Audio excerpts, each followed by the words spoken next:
Shalom, sidang jemaat GCK Bandung Raya yang dikasih oleh Tuhan. Perkenalkan saya Pendeta Tamrin Simatupang. Dan hari ini saya bersyukur kepada Tuhan karena diberikan kesempatan untuk berbagi firman Tuhan.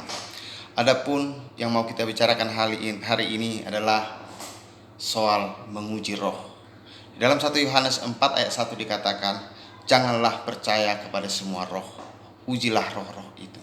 Saudara yang kasih Tuhan, di masa pandemi corona ini, saudara yang kasih Tuhan, banyak hal yang berubah, banyak hal yang terjadi di dalam kehidupan kita, termasuk juga di dalam hal beribadah seperti yang kita lakukan sekarang ini.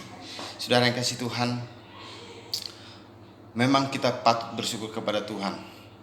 Lewat situasi sekarang ini, melalui internet, Injil dapat dengan mudah disebarluaskan tanpa dibatasi oleh ruang, tempat, dan waktu. Firman Tuhan ditaburkan di mana-mana melalui media internet, saudara yang kasih Tuhan, melalui ibadah online. Itu patut kita syukuri. Namun di sisi lain, saudara yang kasih Tuhan, kita juga melihat hal-hal yang sungguh memprihatinkan. Karena melalui media internet banyak pengajaran-pengajaran sesat, banyak pengajaran-pengajaran yang menyimpang dari kebenaran firman Tuhan diperhadapkan kepada kita, saudara kasih Tuhan. Ini kita tidak bisa hindari. Oleh karena apa? Karena memang sulit untuk kita menghindar darinya. Tapi saudara yang kasih Tuhan, firman Tuhan mengajar kita untuk menguji roh-roh itu, saudara yang kasih Tuhan. Menguji pengajaran-pengajaran itu. Apakah pengajaran itu sesuai dengan firman Tuhan atau tidak? Apakah pengajaran itu sehat atau tidak, saudara yang kasih Tuhan? Allah kita adalah Allah yang layak diuji. Allah kita adalah Allah yang mengatakan di dalam Maliaki 3, ujilah aku. Saudara yang kasih Tuhan, dengan cara apa kita menguji ajaran-ajaran atau roh-roh itu, saudara yang kasih Tuhan?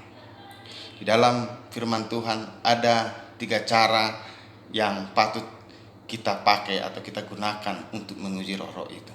Pertama, saudara yang kasih Tuhan, seperti pengalaman Tuhan Yesus di Matius 4 ayat 1-11, waktu dia dicobai di padang gurun, saudara yang kasih Tuhan, si iblis menawarkan kepada dia, jadikanlah batu ini menjadi roti, kalaulah engkau memang anak-anak. Tetapi apa kata Tuhan Yesus, saudara yang kasih Tuhan? Ada tertulis, manusia hidup bukan dari roti saja, tetapi dari firman Tuhan. Si iblis pun tidak tinggal diam, tidak menyerah. Lalu Tuhan Yesus dibawa kepada wuwungan bait suci. Lalu dari sana disuruh Tuhan Yesus, jatuhkanlah dirimu ke bawah, karena ada malaikat yang menopang engkau, yang menatang engkau. Hal ini, saudara yang kasih Tuhan, dilakukan oleh iblis karena dia mengutip kitab Mazmur tentunya, bahwa malaikat Tuhan akan menatang dia. Tapi apa dilakukan oleh Tuhan Yesus? Karena Tuhan Yesus dikuasai oleh firman Tuhan, penuh dengan firman Tuhan.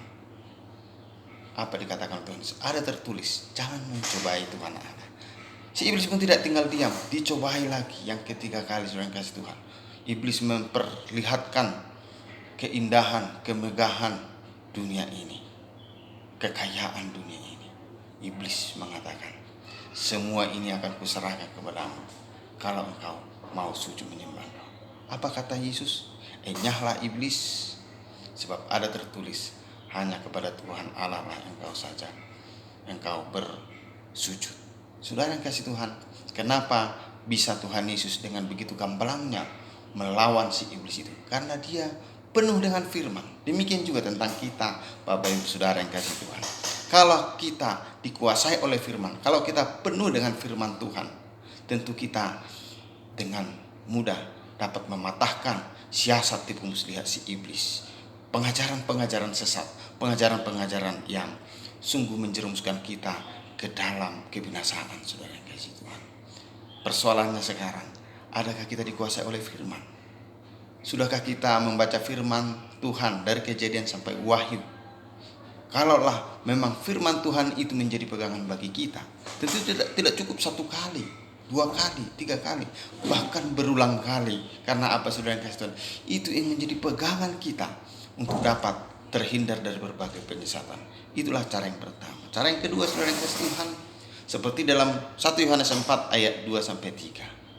kita akan mengerti, kita akan tahu ajaran itu ajaran dari Tuhan atau tidak, roh itu roh dari Tuhan atau tidak, kalau kita melihat tentang apakah pengajaran itu, apakah orang itu atau roh-roh yang menyertai orang itu memuliakan Tuhan Yesus atau tidak.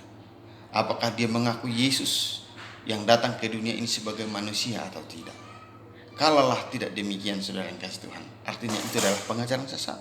Boleh saja orang itu mungkin seorang hamba Tuhan yang hebat, yang pandai berkata-kata, pandai memikat hati orang, punya karisma, atau punya sederet titel, atau hamba Tuhan yang terkenal, apapun julukannya saudara yang kasih Tuhan, mungkin melakukan mujizat. Kalaulah di dalam pengajarannya, kalaulah di dalam pemberitaannya tidak memuliakan Tuhan Yesus, tidak mengakui Yesus sebagai Tuhan dan Juru Selamat, itu tentu adalah pengajaran sesat. Dan yang ketiga, saudara yang kasih Tuhan, untuk kita dapat terhindar dari ajaran-ajaran tidak sehat, ajaran-ajaran sesat, saudara yang kasih Tuhan, adalah tentang cara apa yang diperbincangkan oleh orang itu, atau apa yang diajarkan oleh orang itu. Kita bisa membandingkan dalam 1 Yohanes 4 ayat 5-6. Apakah orang itu, apakah roh itu mengajarkan hal-hal duniawi atau hal-hal kekekalan, hal-hal surgawi? Itu yang perlu kita lihat, saudara yang kasih Tuhan. Kalaulah ada seorang hamba Tuhan atau pengajaran hanya untuk mementingkan kepentingan-kepentingan sesaat, ketenaran namakah, ingin dielu-elukankah, ingin pencitraankah, atau kepentingan-kepentingan kekuasaankah, saudara yang kasih Tuhan, dari hal itu bisa kita melihat itu dipastikan ajaran sesat. Tapi kalaulah ajaran itu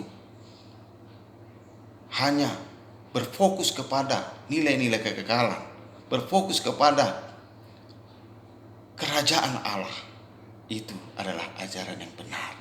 Karena itu, saudara yang kasih Tuhan, jangan kita terkecoh oleh rupa-rupa pengajaran.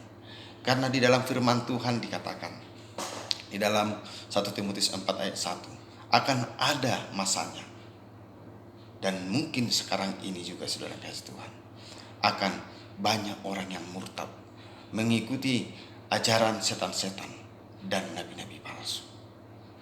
Kita melihat sekarang ini betapa banyak pengajaran-pengajaran yang tidak dapat memuliakan Tuhan, tetapi untuk memuliakan dirinya atau menyesatkan orang lain. Saudara yang kasih Tuhan, kita bisa melihat seperti belakangan ini ada katanya semacam kegenapan nubuatan, kegenapan firman Tuhan, bahwa dia adalah anak manusia yang dinubuatkan di dalam Alkitab dari Papua sana, saudara yang kasih Tuhan. Kalau kita tidak dikuasai oleh firman, kalaulah kita melihat pengajaran itu memuliakan orang lain bukan Tuhan Yesus, kalaulah kita melihat ajaran itu mementingkan hal duniawi untuk kepentingan diri, kelompok dan lain sebagainya, jelas itu adalah ajaran-ajaran sesat. Karena itu, saudara kasih Tuhan, dengan pertolongan Roh Kudus, pertolongan pimpinan Tuhan, kita akan dapat terhindar dari berbagai penyesatan. Silahkan Bapak Ibu saudara yang kasih Tuhan, belajar sebegitu rupa, tetapi selalu bandingkan dengan firman Tuhan, selalu melihat tentang bagaimana, selalu berfokus kepada Tuhan Yesus, dan selalu bernuansa kepada nilai kekekalan. Amin. Selamat hari Minggu, Tuhan Yesus memberkati.